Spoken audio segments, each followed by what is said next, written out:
I'm Dan. I'm Angel. I'm Anahi. I'm JT.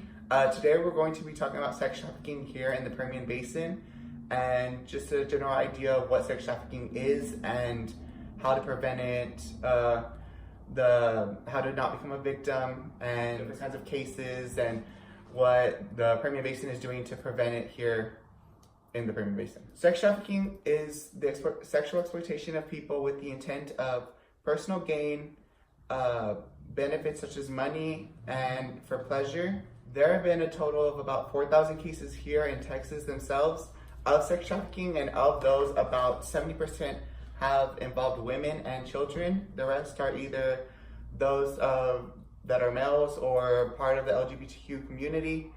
The women are usually not beaten, but more mentally abused. But in certain areas where there is poverty, the women are abused and beaten. Who is at risk? Really, anyone is at risk. It really doesn't matter. They target people who are vulnerable, who are in poverty. They induce them into commercial sex, anything like that has to do with sex trafficking.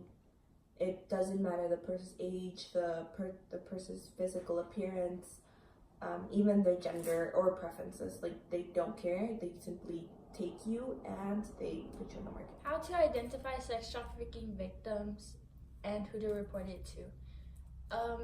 Really, to identify a sex trafficking victim, it's really that they don't know where they're at. They know that they're in a certain country, but they don't know where exactly, and they have no personal items on them.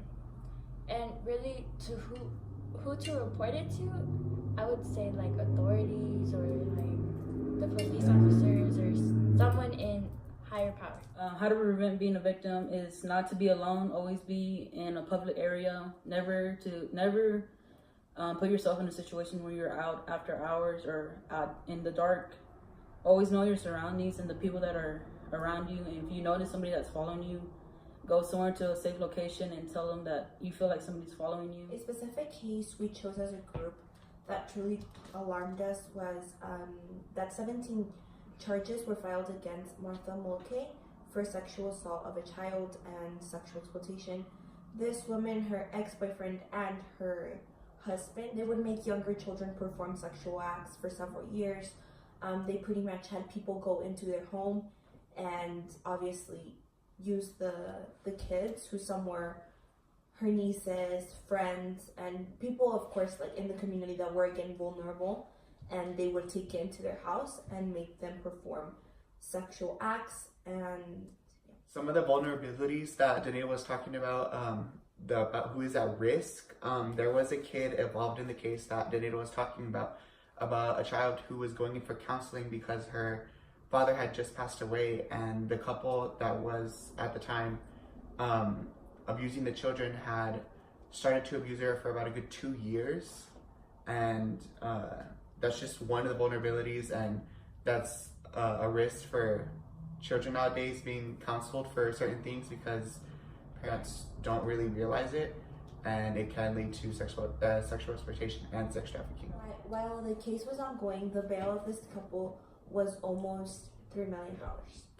And in total, their bail was about $6 million, because the wife, the woman in the case, was set at $3 million, and the ex-boyfriend and the current husband were both set at about $1 million. An article that I had researched for sex trafficking here in the Permian Basin is that the Permian Basin are joining a fight against sex trafficking because it is such a hidden crime, and not many people hear about it here in the Permian Basin because of how on the down low it is, and there's not very detailed statistics and like recorded statistics because of how little information people have here about sexual exploitation and sex trafficking.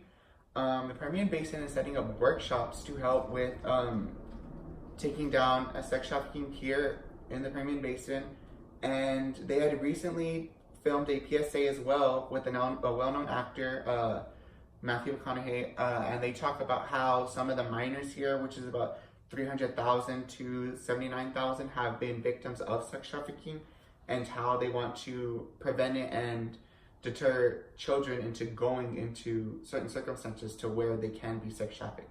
To add on to Angel's article, Midland has started a nonprofit shelter for victims of sex trafficking. Since the Permian Basin does not have a lot of centers, a lot of the victims here stay quiet just because of the threats that are going towards them. Also, sex trafficking here that has been spotted mostly involves family members sending more of their relatives into sex trafficking. Yeah. Most sex trafficking that does occur and that does happen here in Odessa and Midland area also goes through I-20 and is mostly focused more on the west side where there are truck stops where girls can be prostituted, be sent from truck to truck, and it's just a main area where we should focus on, and then we can prevent sex trafficking. An interesting case that I found was Operation Gauntlet, which resulted in 62 arrests in the Midland, Odessa area. Operation Gauntlet was run by undercover officials, which resulted in 12,323 total incoming messages and chatted with 1,361 different numbers. And the age range of these suspects were 18 through 67 years old.